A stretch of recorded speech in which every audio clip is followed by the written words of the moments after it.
testing. Hello. How's it sound? Does let me move you all so you're not behind my head. Hello, everyone. Thank you so much for your patience. We've been having some technical difficulties on this end. Epic, but we're never update your computer. Top tips from digital professionals. Doubly, we had our wonderful friends here watching us struggle. Just to make sure the audio from the Zoom is working in the stream, can you all say hello? Hi. Hello. Yeah, thank you so much. We're going to jump right into it. Not a moment to lose. And not feel too frazzled by this struggle. So thanks, everyone, for tuning in. This is Thursday Night Live. It's a live streaming series from the MacKenzie Art Gallery. I'm Jonathan Carroll. And I'm Kat Blimke, and we're digital programs coordinators at the gallery. And Thursday nights at 7 Central Time, we partner with artists and curators to deliver workshops, panels, or screenings that reflect on how to view, how to make, and how to enjoy digital art. So during today's panel discussion, you'll be able to ask the panelists questions through the text chat. The chat's an important feature of any live stream because this is where the audience can join in. So we encourage you to ask questions in the chat whether you're watching through YouTube, Facebook, or Twitch. If you can't seem to be able to access the chat, make sure you're logged into your account on the platform that you're viewing the stream. For today's panel, we're going to be answering all questions at the end of the live stream, but we encourage you to ask questions at any point when they come up into your head. And these questions can be directed at John and myself or any of our panelists. You can even use this chat to talk to the other audience members and maybe talk about some of their questions. But remember, there is another person on the end of that username, so please be respectful. We're talking about physical exhibition spaces and their virtual representations, but none of these could exist without land to exist within and exist on. And we'd like to acknowledge the land that we are gathered on here where Kat and I are, which is Treaty 4 territory, where the MacKenzie Art Gallery is as well. And it's the homeland of the Cree, the Saulteaux, the Lakota, the Nakota, the Dakota, and the Métis people. And you all out there, whoever is watching this in cyberspace, you are gathered where you are on the land that you are as well. Today, we're joined by several guests. We have top to bottom Eric Hill and Wendy Peart from the Dunlop Art Gallery at the central location. Would you two tell the viewers a few things about yourselves?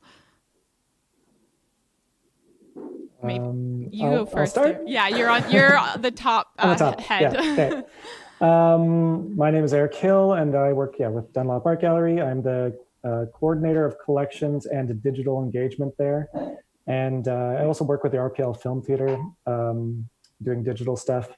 So I work a lot with artists and getting stuff into the gallery space or getting stuff online or, doing either way. And recently worked with the artists in the prairies to create some commissioned works for the digital lounge that we have. Okay, hi everyone, I'm Wendy Peart, and my title is Curator of Education and Community Outreach at Dunlop Art Gallery. So like my title says, my focus is a couple focuses, but one of the main ones is educational programming, as well as working with artists to do community art engagement projects. As well, I'm one of the normally 3 curators at the Dunlop Art Gallery. So I also do a lot of curatorial work. Yeah. Cool. We are also joined by Lillian O'Brien Davis, who is our coworker and the curatorial assistant at the MacKenzie Art Gallery. Lillian, would you introduce yourself to the audience? Yeah, I work as the curatorial assistant at the MacKenzie Art Gallery. So I'm part of the curatorial team, and I help with a lot of exhibition support, corresponding with artists, organizing contracts and travel behind the scenes. But I'm also a curator in my own right, so I provide some support in that sense, as well as doing my own projects outside of the MacKenzie. Amazing. And last but not least, but you're just on the bottom of the floating heads, we have Emily Fitzpatrick from Trinity Square Video, which is Canada's oldest media arts center, and it's located in Toronto, Ontario. Emily, what can you tell us about yourself and the place that you work? Sure. So I'm the artistic director at Trinity Square Video, and it's an artist-run center. So we specialize in presenting, producing, and providing production support for media-based artists and curators. And we have an exhibition space, a media lab, and an educational facilities to kind of facilitate all of those spectrums under the umbrella of media arts. So yeah, it's a full exhibition schedule, workshop schedule, working on grants, all this stuff. And besides that, I'm also part of a curatorial collective called All4, and we specialize in social practice and in interventions in public space. Yeah, we're psyched to have everyone here to talk about the virtual white cube and virtual gallery spaces in general, because everyone here has sort of worked both in physical and virtual spaces to some extent, I think, we're all thinking about it right now, since art isn't really happening in the physical spaces that we all work in or that we're used to it happening in. So why don't you tell us where we're starting? Yeah, we are located right now inside of a virtual model of the MacKenzie Art Gallery. You might recognize this if you've frequented the galleries. Although it happens to be missing most of its art right now. We do have a 3D mock-up of Rajni Pereira and Yogo Liapis's Talisman here from the exhibit Banners for New Empires that was in fall 2019 at the MacKenzie Art Gallery. And this is a model of the gallery that the curatorial team uses for in SketchUp to kind of plan exhibits, but it's also kind of the starting point of our discussion today. It's this form, these white walls, empty space, very institutional context is what people often are referring to when they say talk about the white cube. Lillian, as you work inside this gallery, you we're working in SketchUp in this gallery as well. You're very familiar with it and the concept of the white cube. Could you tell us a little bit more about this concept? Yeah, certainly. So yeah, as a curatorial assistant, I do like exhibition mock-ups inside of a 3D space so that the rest of the curatorial team can visualize what the show is going to look like before the work is installed in the space. So we use something like this in order to do that. And so it's kind of slow work for someone like me who's not as familiar with it, but really useful tool.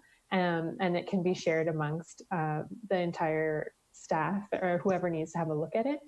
But the white cube as a term is also a more kind of like wide-ranging or longer term piece of terminology that refers to a style of art presentation. And so that's kind of presentation is generally like a blank space, like the virtual one we're in, but in a physical context, white walls, controlled lighting, and minimal ornamentation. And the idea is to allow the artwork to kind of take over and to not have any kind of interference or distraction for the viewer. And so that is a concept that kind of became popular in the 20th century in contrast to the kind of European salon, where work would be skied or floored. And so it would, like in this image, kind of be filled up. And so artists who were skied or floored would feel that they weren't as celebrated as the artists who sort of had their work at eye level. And in the white cube, generally work is installed at an eye level. It's a nice, I think that's actually from an image of a gallery called the White Cube. And so, yeah, it's a style of presentation that kind of has become more popular, and curators are useful and became more integral when the white cube became the kind of ubiquitous mode of installation, because there needed to be someone to select which works ended up in the gallery and which works ended up stored away and kind of available for scholars' research. And so now, generally, the white cube is the only presentation style you'll see, or the most popular one. And it kind of inscribes certain experiences and a certain narrative. And so there are people who kind of do a lot of writing and research around how this affects the artwork and how this affects the bodies in the space. But there has not been a kind of successfully viable alternative to this that has been presented, that has been kind of picked up more globally.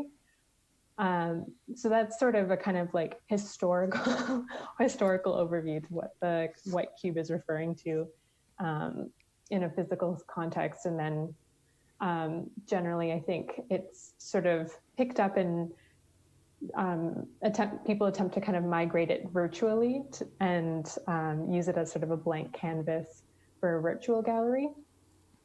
Yes. Thank you. Yeah, thank you so much. That's super interesting to think of that historical context, because maybe if you think to the more and more artwork presentation or curation being moved to online, a similar change from the sort of salon style hanging to whatever comes next might happen, but it hasn't happened yet because we're still stuck in the white cube paradigm, even in virtual spaces. Yeah, as Exactly. as galleries are museums are temporarily closing for health and safety reasons, we are seeing these images or virtual galleries pop up. Often they are either photographs of exhibits that have been physically hung. I've seen this quite a bit, that actually sort of keep the work in the context of the white cube. Like you often see the white wall behind the painting, or you see the floor at the bottom, or the sculpture in its space. And this is one way that I'm seeing many institutions sort of go towards, as well as this other format of using a 3D model to represent the physical space on the screen, and having to navigate through a virtual space or some sort of representation of the gallery space through the screen. And this is our subject tonight. And as curators, you folks, I'd like to ask you about this translation of the white cube's physical attributions, the walls, the wall hangings, the idea of like a floor and being a virtual body that you have to navigate through this space with. What kind of opportunities or limitations does art have in this sort of space? Can I just add something? Can I interject just a little bit? Absolutely, Wendy. And I thought maybe Lillian would bring this up, and it's probably, I think it's going to come up anyways, but I think one of the big things I think about when I talk about the white cube, or when I think about it, when I've read about, is the politics of the white cube, and the fact that many people address this space as a place that's it's steeped in power structures, in sort of the power of the cube, of the people who decide what goes into the space. Just like in the salons, there was definitely a strata for what was deemed better or not. And it's in the white cube. It's created. It's supposed to be neutral. It's supposed to be free of distraction. But I think we can all agree that it's wrought with power structures and with. It's not a neutral space. We would love it to be. I think a lot of us idealize that it is, but it's actually not. And I'm speaking from a curatorial, person who has that power to decide what goes in the gallery, what does not, and then, what fits a particular gallery mandate and whatnot. So I think that actually the politics is something really important that will probably come up in this conversation when we're talking about these two spaces. If that makes any sense, did I? Absolutely, yes. Okay, yeah. I wonder, it's funny, those politics then transposed onto virtual, inside a computer, where like it sort of goes against the techno solution the positive like techno optimism that you see at the beginning of the internet when it's supposed to democratize information, to then like reassert this the form of the white cube, which has like these connotations of hierarchy on the like virtual form, is sort of ironic, because it's, you'd think that like computer technology gives us this possibility to present things more democratically, but obviously not, especially when it's like all controlled by controlled by corporations. Yeah. Mm-hmm. Anyways, I didn't want to derail the conversation, so maybe we can just continue on in the direction you were going there, Kat. With Oh, This is a good well, direction. this is actually this is a good direction as well. I mean, the exhibit that's currently on display in the closed Dunlop Central Galleries is The Art Happens Here, which is a net art show that happens in a physical space, and net art specifically was the art made on the internet sort of in the early 90s, mid 90s, was often in opposition, at least formally, to being shown in a gallery space. It was very much art that existed in a space outside the institutional context at that time. Wendy, I mean, this is probably, you're probably thinking these same thoughts about the white cube as you were approaching this project at the Dunlop. We we can share the link to a walkthrough of it, or we'll bring over a walkthrough of the physical space, the second tab of what this looks like. And I just want to say, Eric, I was going to say, it's really like, Yeah, probably was. I think I shot that on the last day that we had it in there. Sorry. No, go for it. Yeah. Just that I think I managed to shoot that just before we wrapped up for like the final day. So I was just trying to grab as much footage and photos as I could, but it's just a gentle walkthrough of the gallery. That's good. But it's like kind of an ongoing struggle. I don't know how you all feel, or not struggle, it's more of a challenge. Because we kind of like do the opposite, trying to imagine how digital works that are digital can be presented in a physical space, like with integrity and with good standards of presentation and aesthetics, like VR or anything that's created on the internet or data visualization.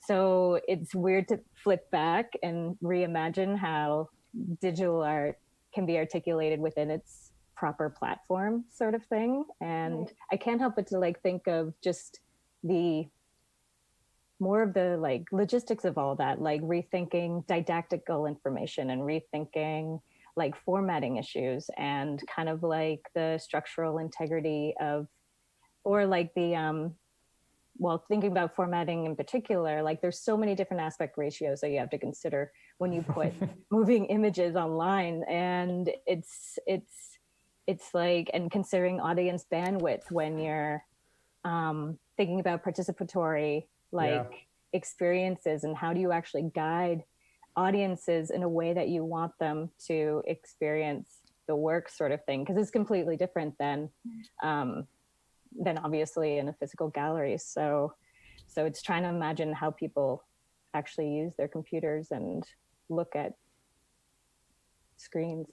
Which makes it makes sense then why like one of the default modes is to recreate a gallery space in 3D, or like in a 3D sort of visualized space, because then you at least have this sort of common reference point, even though then it still requires all this like overlay of like technology necessary to make it work correctly or make it like the user experience nice, which like as like art workers and curators, we're not necessarily going to have that sort of, I don't know, engineering abilities. Yeah, there's a very specific type of engagement that's prescribed when you have to walk and look at within a white cube physically, that you sort of have to learn what to do. You know, you can't touch the art. First thing you sort of find out maybe is one, and then that's superimposed onto the virtual space when you have to navigate a virtual gallery that imitates those limitations.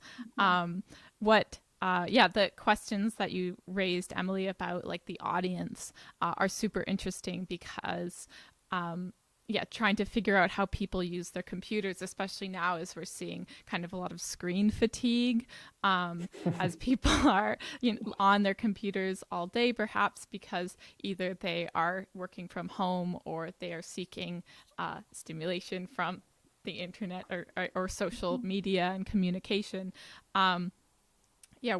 What kinds of interactions like our audiences may be limited to in this context of a virtual white cube that just transposes the physical space into the virtual space, and maybe what are other ways that we can think about doing this? One thing I'm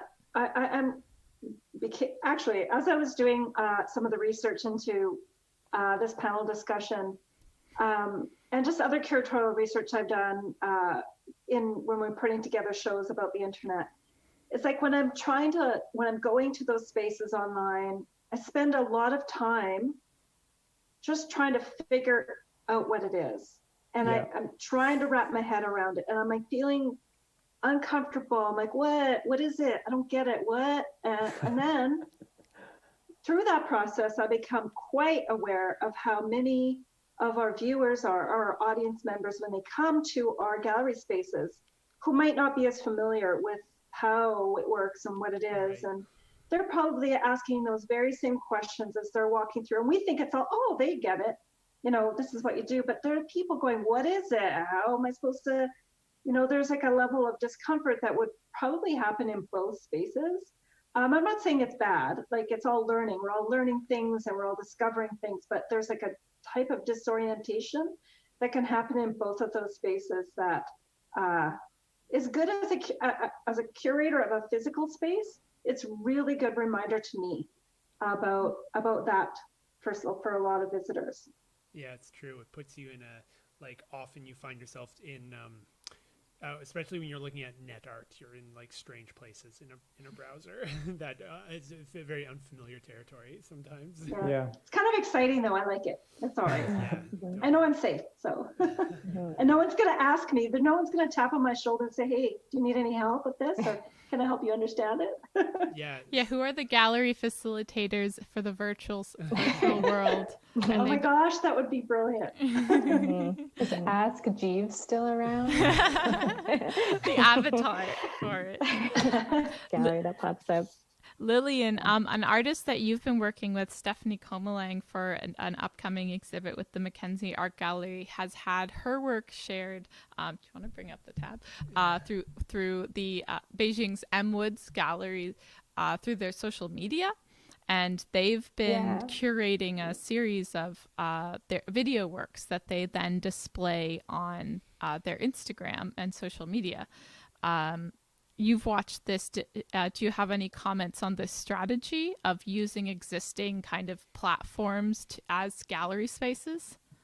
Yeah, I think, well, my opinion is in still being formulated, because I think moment to moment, as I'm kind of fatigued with Instagram or like really thankful for Instagram, my opinion kind of shifts. But and I think it's these things we're still kind of familiarizing ourselves with, like what actually works. But some of the thoughts I've been having recently about kind of like how I've been feeling in terms of kind of the kind of intense oversaturation of what's been put out in the world in the last like month or so from all of the art institutions who are kind of looking to continue to engage their audiences. Is that something like JPEGs on the wall or JPEGs on a digital wall doesn't really do it for me. And as I was also preparing for this panel and making notes, I was making I making note of the fact that I had like 3 or 4 tabs open at all times, and I was navigating between them. And so even if I did have a digital space tour happening in one, that I would check the other one for my email and check the other one for this. And like, I was never stationary in that one space.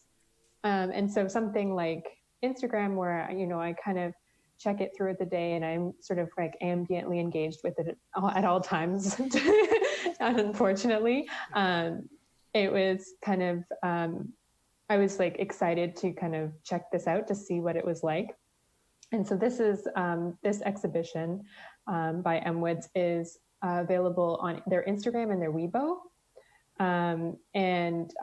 The segment with Stephanie Conling's work is about an hour to watch. And they actually sort of have, similar to what Eric did, they kind of have like an experience as if you were moving through the gallery, but all of the work is meant to be viewed online. And so Stephanie's work is only about a minute, but you can kind of sit and watch for the whole time. And so I think it's an interesting way to try to kind of like use Instagram as a platform, but still kind of retaining certain qualities of a gallery space in terms of the kind of like white wall, and then you kind of like are sucked into the black screen and then the film starts.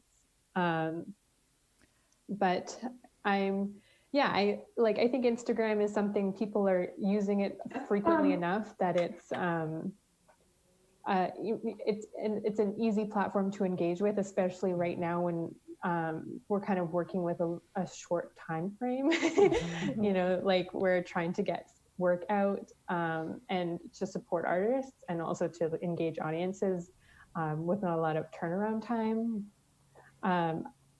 I haven't watched the other videos. Like I think they're kind of constantly uploading, and it's just a lot for me to kind of tune in for an hour at a time every week. Yeah, it's an hour. The segment is an hour, and I mean, maybe this is just me, but I cannot look at the same source on my phone for an entire hour. It's very interesting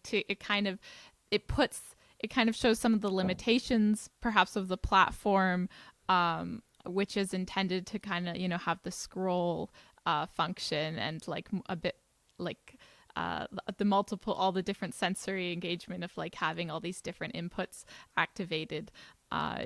It's also interesting because it's art.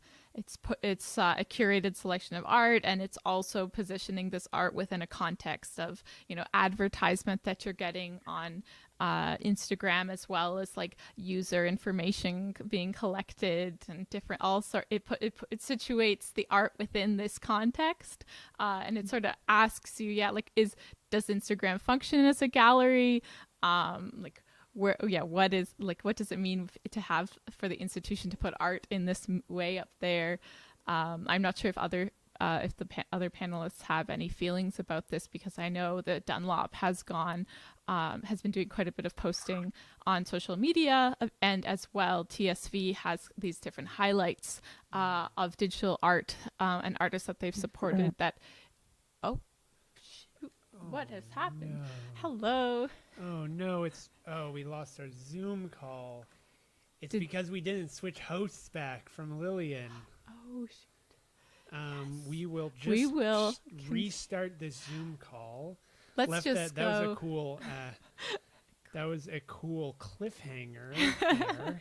What does the audience think perhaps about let's give the audience some time to think about whether Instagram is a gallery. David was asking or just make a statement of that you have media specificity, platform specificity, and platform agnosticity or agnosticness.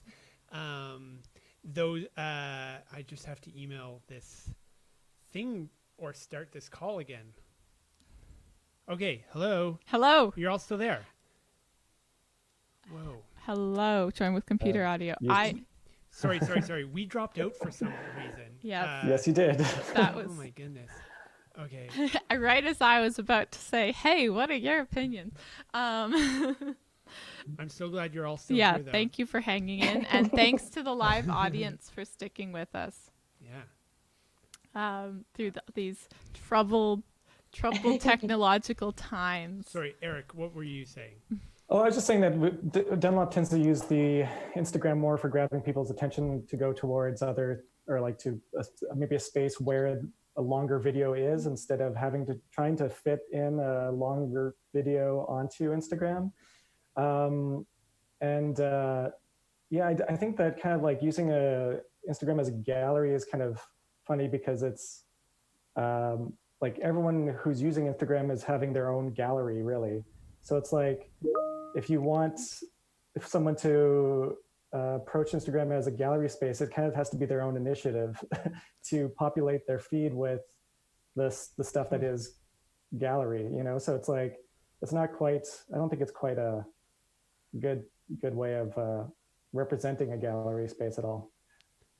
I think I really like what Trinity Square Video has been doing, Emily.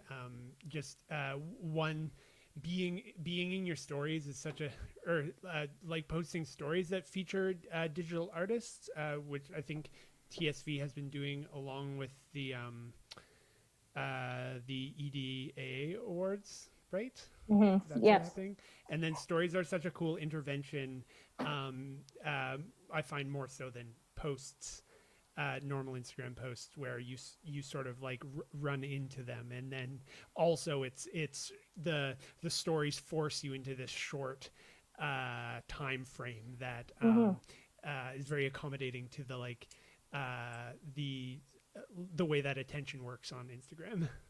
Yeah, definitely. It's using the platform and using it to all of its advantages, sort of thing. Yeah, the digital artist spotlight that you're mentioning with the EQ Bank, that's an existing partnership that has been an amazing one for years. So again, like speaking about the resources that we already have and the partnerships and the meaningful connections that we already have, it's taking advantage of conversations that have already been cultivating, sort of things. So yeah, thanks.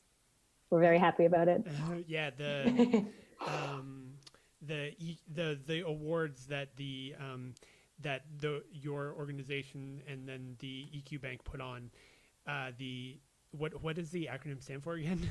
Emerging Digital Artist Awards. Yes. It's just like the only thing of its kind in Canada, really providing that sort of support for the material support for digital art to get made, because it's so challenging to show digital art in gallery spaces. It can be hard for digital artists to get that sort of support. Yeah, and it's not to plug already, but it's a national competition, and deadline's June 15th for emerging digital artists. Yeah, so if we have any emerging digital artists in the live stream listening right now, go to Trinity Square Video. Do you have a link on your page, Trinity Square Video? Yeah, we have a link on our Instagram and a few of our socials right now. There's a Facebook event, but EDAs has their own handle. So yeah, it's all posting it in the chat. Yeah, we're posting it in the chat. And Emily, TSV is no stranger to art on the phone, the phone as a platform, but not just through social media platforms. But back in 2017, Trinity Square Video commissioned a series of virtual reality works to be seen specifically on mobile devices, which culminated in an app called The Art that allowed people to download the app for free in order to see these works. You also had a physical exhibit with VR works. Oh yes, this is the link to it on the App Store. It also works on the Android store as well, if you search that name. But you also had a physical exhibit with other VR works that were installed and that ran on headsets in the gallery. And so how did the performance of the different exhibits compare? What did you find as you were venturing in early to these online galleries already, when people could also go and see not the same work, but also see VR work in the gallery space? Right. Well, it was, for just as a disclaimer, is a huge learning curve for me. I had no knowledge of virtual reality before. really that time. So it was absorbing a lot. So also forgive me if I'm missing some things.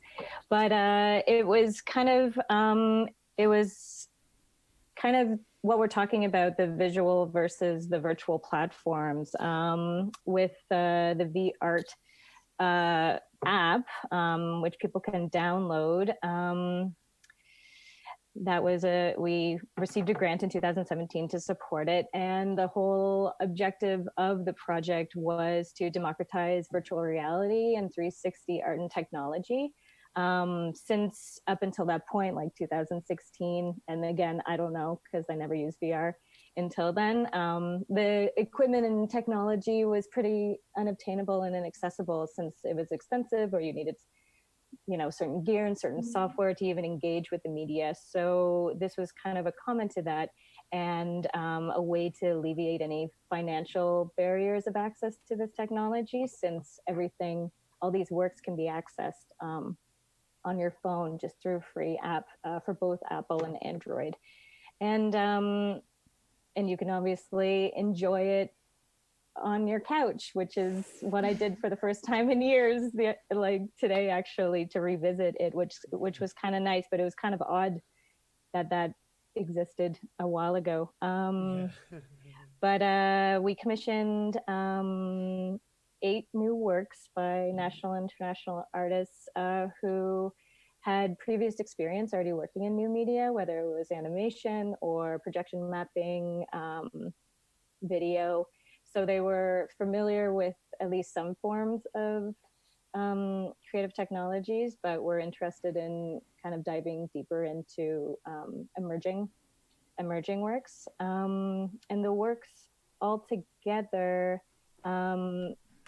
like it was a range of works, and they all kind of approached virtual reality and the visual platforms. They kind of considered both the dangers and the advantages of these digital realities that the technology kind of unveils, and they kind of explore the relationship between this immersive experience and topics like psychology, biology, or biographies, nature, political urgency. So it was a well-ranged roster of works that existed on the phone and were made for the phone. Yeah.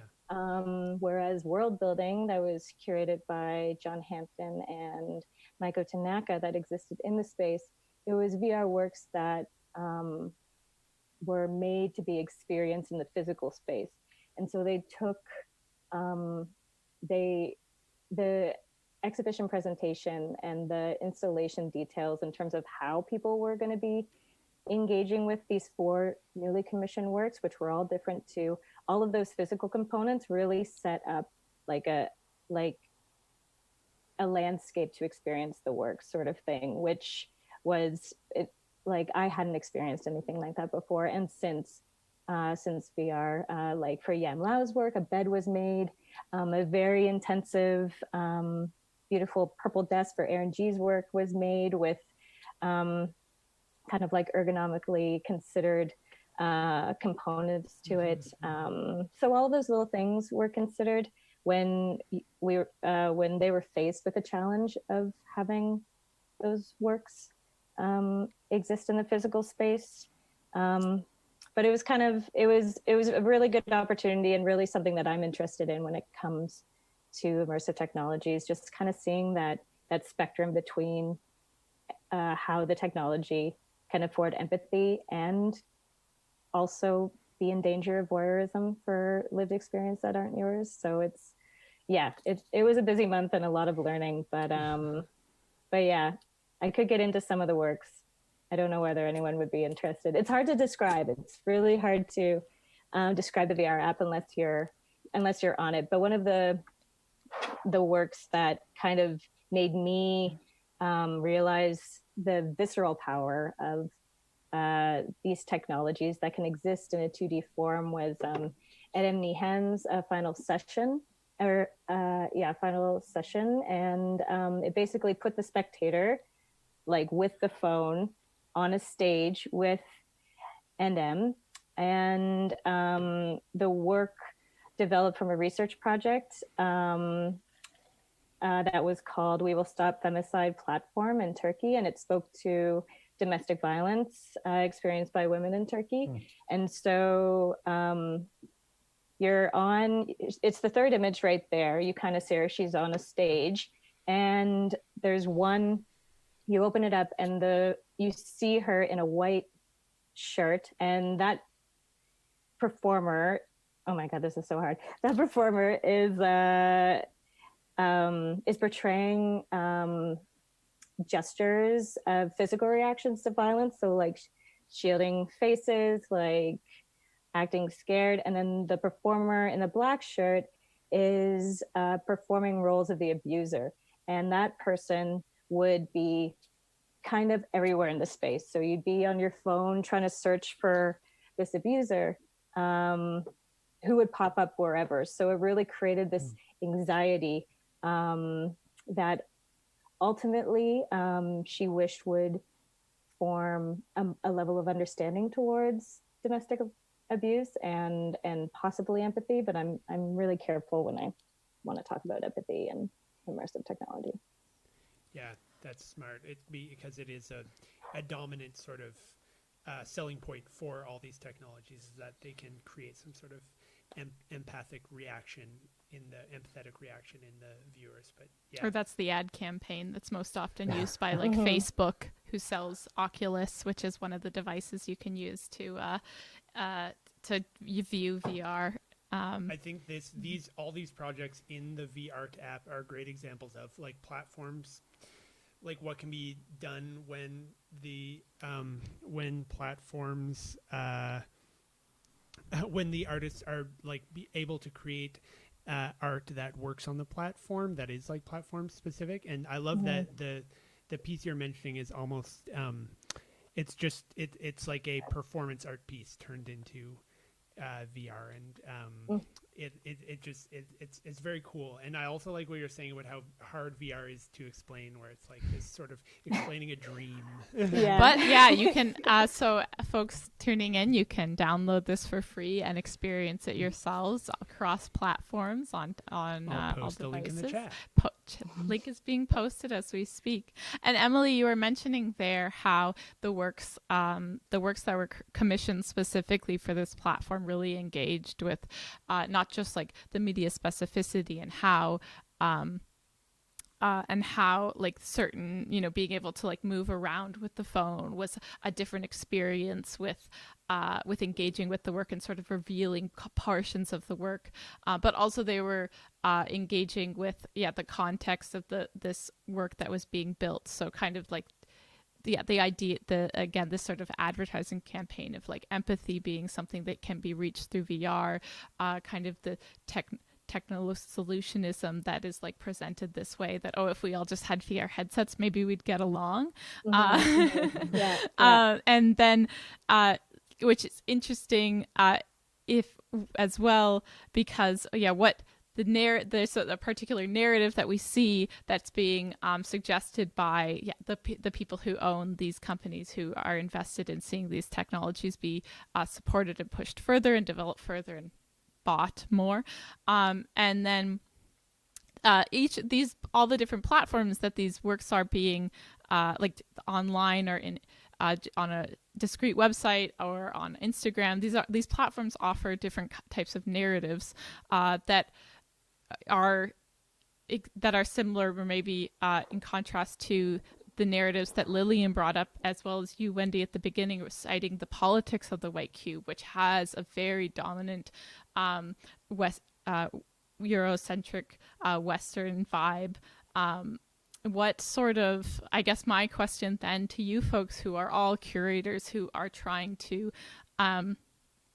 adjust programming to fit these new spaces, what kind of narratives exist in the spaces that are created online? I think right now, at least for the moment, there's a narrative around accessibility and kind of like digital art, and like kind of like the digital platforms. I think like in Kat and John, you can confirm this. We've had conversations about how to make sure what we're articulating and sharing with our audiences that people with all levels of familiarity with different digital platforms feel like they can kind of easily navigate or access the work that we're sharing. I think that like some of the positives are of like experiencing art in your home or in your apartment is that you can kind of, there's a different pace. You know, you're not maybe being racially profiled. Maybe you don't have to look for stairs when you need, you know, if you need an elevator or something. Like there are kind of those sort of benefits that I think, similar to that theme of empathy that you're talking about, are kind of like touted. But there is also this kind of like sense of restriction where some people feel like, oh, you know, you have to be, you know, a 21-year-old hacker to get what this is all about. And I think there's a lot of work being done and to be done to kind of make it slightly more kind of like friendly for a larger audience. At least that's my kind of perception. And I think slightly because I feel that way, I'm sort of getting to know VR more intimately, which is actually part of the Stephanie Comling and Simon Spicer show that's coming up, just to plug it. But I think that's sort of an overall theme, especially in this kind of moment where there has been a really quick changeover for the most part. So there hasn't been as much kind of like build up in learning. I think it's interesting, Lillian, that you've, well, it's not interesting, but I think it's really good, well, it is interesting, that you've talked a lot about audiences and sort of their perspective on having access. And that's like, of the many angles, that's like a really, really important one. Because it's kind of democratizes that aspect of it. Given that people have, if they have a phone, if they have a computer or something like that, we also have to recognize that some people don't have those things, which is tough, right? Yeah, there are people that don't. But beyond that, though, there's the side of view or point of view from artist point of view. There are so many artists now that are kind of outside of all of this, that are now. They're not included in this conversation because their work isn't digital. I read a really good article lately, CBC article about an artist wrote the article. The title was something like, I feel like a cobbler in a world where no one's wearing shoes anymore.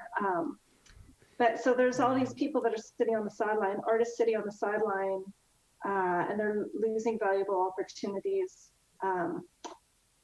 that hopefully they will have anyway at some point, but for them, it's a complete gap. And as a curator, I worry about that a little bit. Like I think we're all trying to do what we can to provide opportunities for all the artists in some way, shape, or form. But it's kind of. I think it's an interesting point, and to bring it up in contrast to our kind of discussion of something like Instagram and how. Like Emily, the app that you described from TSV kind of does well with work that is kind of like easily either digital already or easily kind of transferred to that setting. But yeah, how do we show work? How do we support artists who are making work that isn't necessarily kind of like able to be uploaded with ease? And like what kind of if there are any platforms exist outside of the physical gallery. And I think the kind of like rendering of the white cube online is sort of the initial stab at that. Whether or not it's the most accessible version of that kind of acknowledgement of that problem is yet to be determined.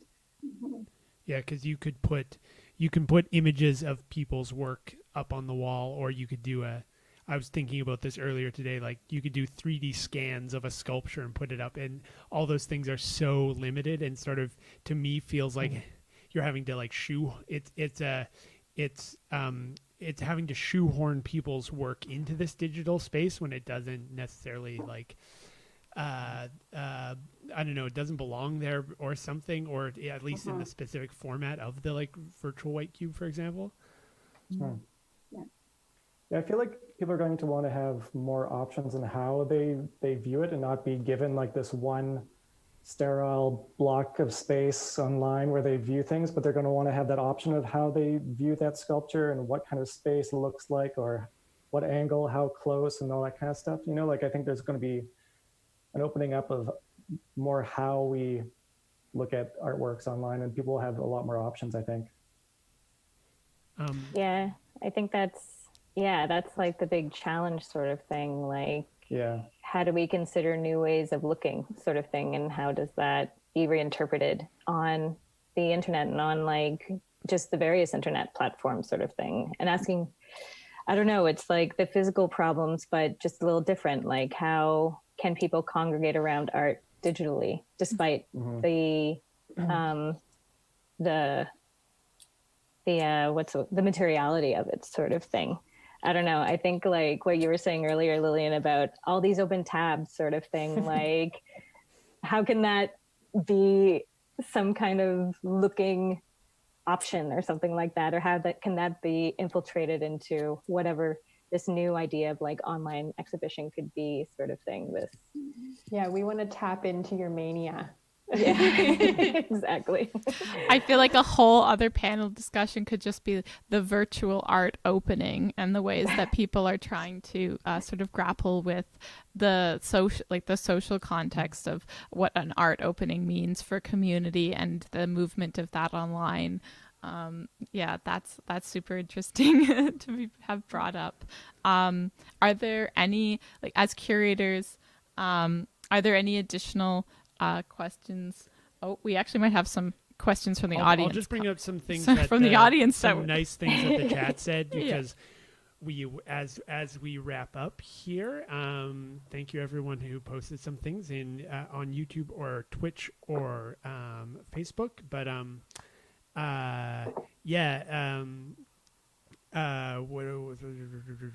so Lana Wilson on Facebook says, Man Art Gallery is creating our first virtual exhibition, and we needed to do it fast, so we are using the photo gallery feature on our website. But that they are also struggling with the difficulty of making it more than JPGs on a 2D white page. But then the phantom presence in our episode tonight, John Hampton, who's our colleague, and we mentioned in the context of Emily as well, and he's in the chat too, and also sort of helped on giving multiple us, platforms. telling us Hi, what John. the audio levels. Yeah, are the levels good? John, He's e-haunting us. yeah, John's the Yeah. master.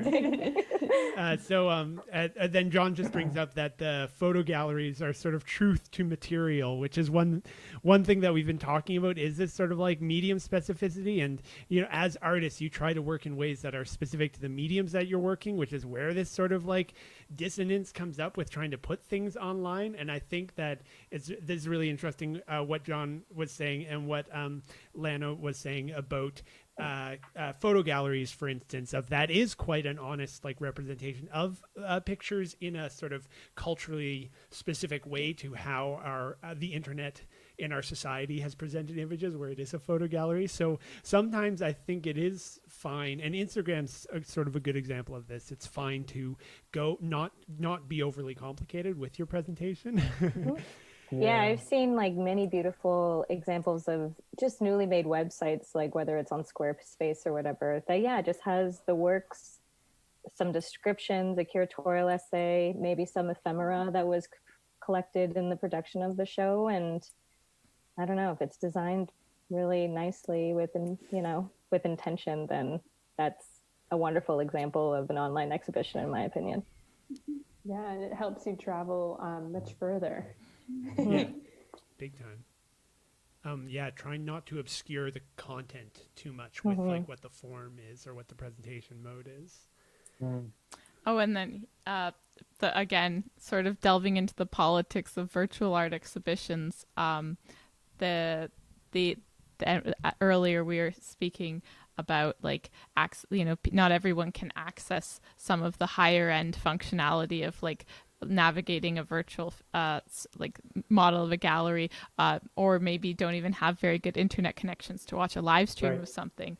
Lana Wilson was mentioning that politicians are calling for high speed in this province of Saskatchewan to be extended to areas that can't access it. I know we can't get fiber op here. Maybe that's the reason why everything keeps dropping. In the middle of Regina.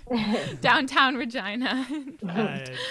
John posted a ghost emoji in the chat, and then also Sherry Reset says that she thinks that the challenge is the screen surface itself. Too many Zoom meetings attest to the energy drain, not reciprocal as when in the presence of an object. And I think that's super interesting. Yeah, sort of feeling this vampiric relationship with my computer where it's sucking my life force out of me.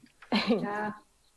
And the mediation of the screen being something that like digital artists have been working with, I think, or even just like film and video work has been working with for a long time. So something to put in context when you are perhaps looking for work that specifically is to be shown on a screen, the work that delves into that conception, that like vampiric relationship conceptually might be an interesting curatorial choice.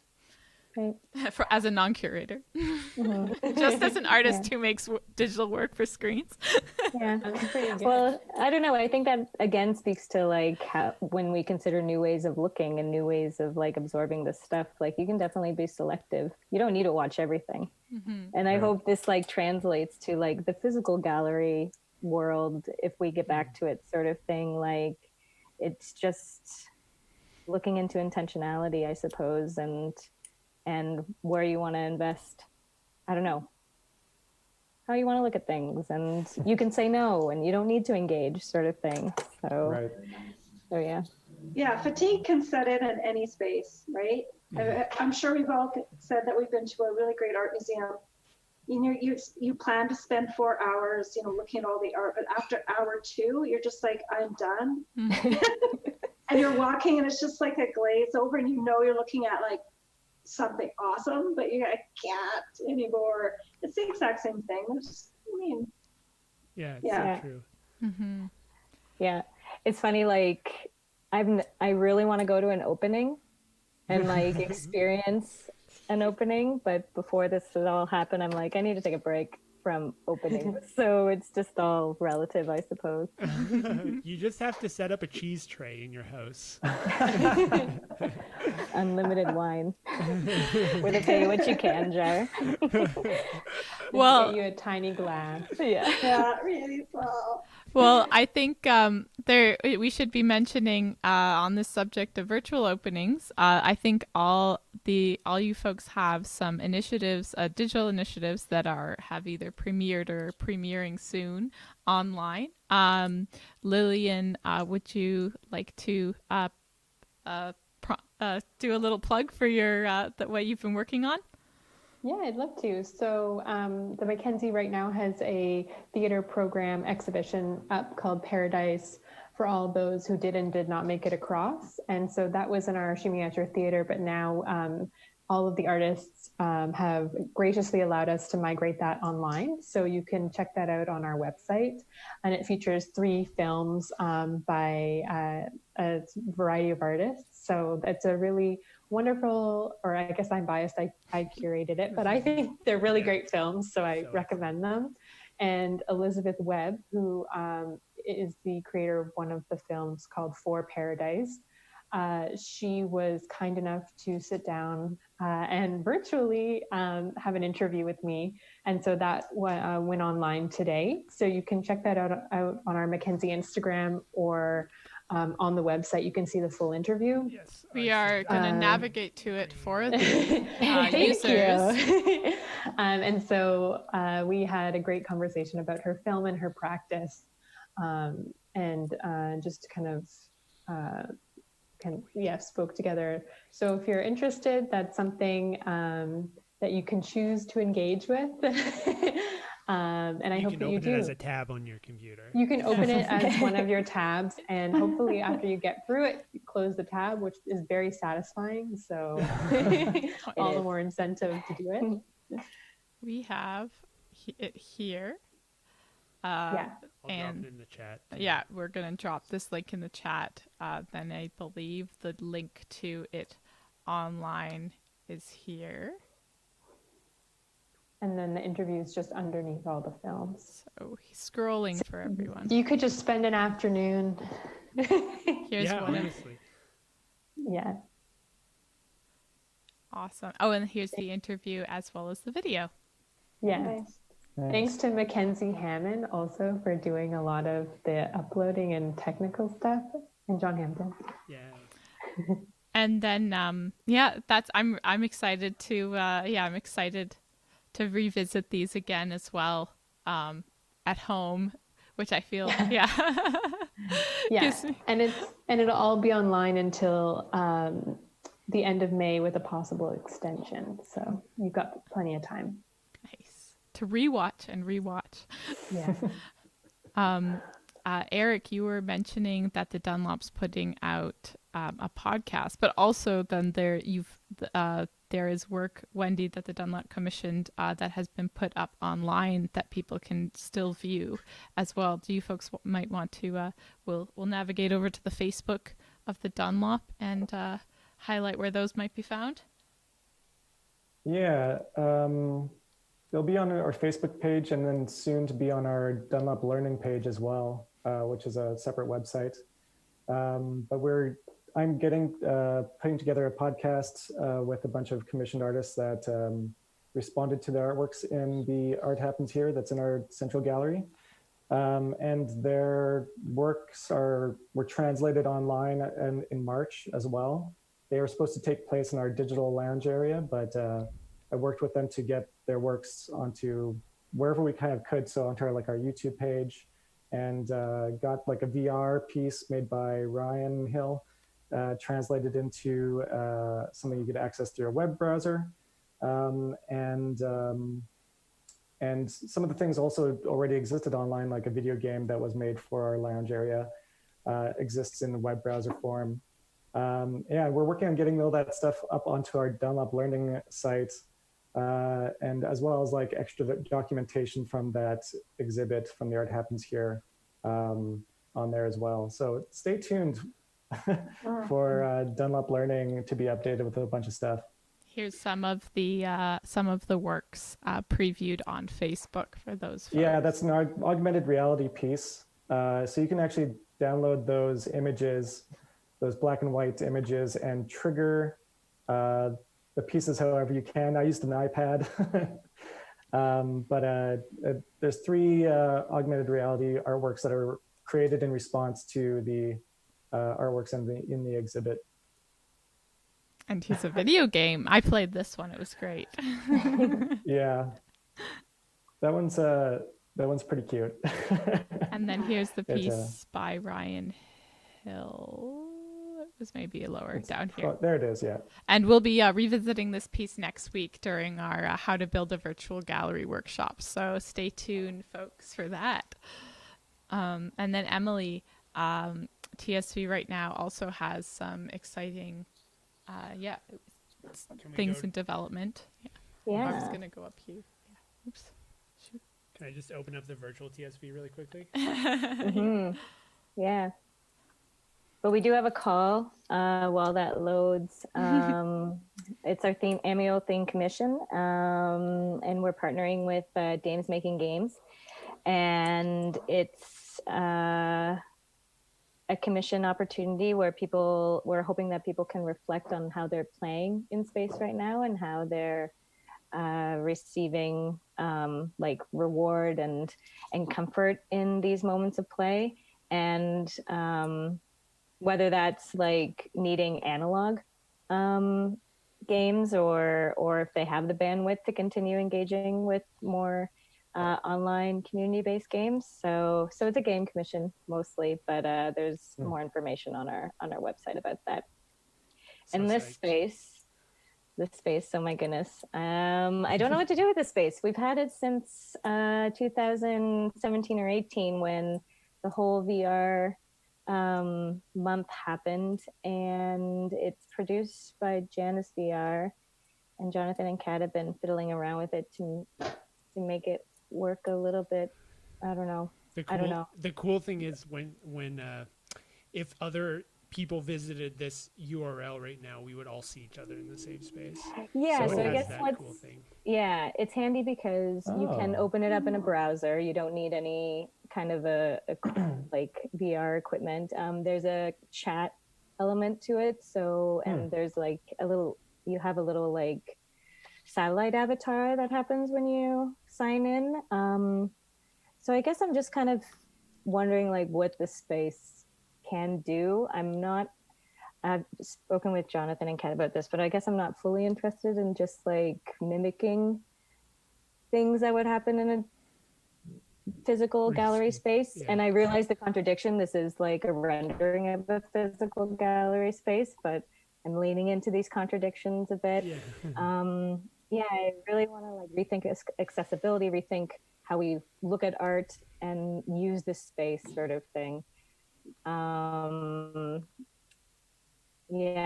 been, I don't know, finding metaphors in so many readings and stuff like that. And it's weird, Wendy, you brought up like ghosts and e-haunting, like when we had a conversation earlier, and just questioning like the ephemerality of our experiences online sort of thing. And, you know, like if art happens on the internet and nobody's around to see it, does it still count as art sort of thing? And I want to like explore that with this space a little bit, and really consider new ways of looking at media art and new ways of what a virtual gallery could look like, sort of thing. So that was a mess and very long-winded. No, that was amazing. What a way to Great. power finish with that. Thinking about new ways of seeing. Yeah. Where my head's at.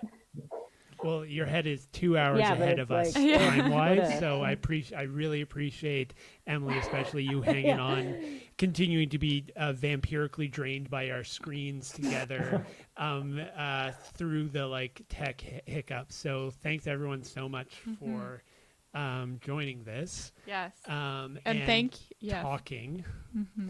And thank you, the audience, for sticking with us and through all of our technical difficulties. Yes. I really hope you'll tune in next week for our Building a Virtual Gallery workshop, which we hope after today you might be able to sort of think about new ways that you could kind of work and sort of remix that idea. But we will be using Unity 3D again and working with Ryan Hill, who is one of the artists that we featured today on, that is one of the Dunlop commissions. But yes, thank you to everyone so much. So grateful. Okay, we're signing off from the stream. We're gonna play the cool video first, and then we're gonna sign off. Goodbye, everybody. Goodbye, everyone. Bye. Thanks. So one Out video. out video. Yeah. And then And then we turn our mics.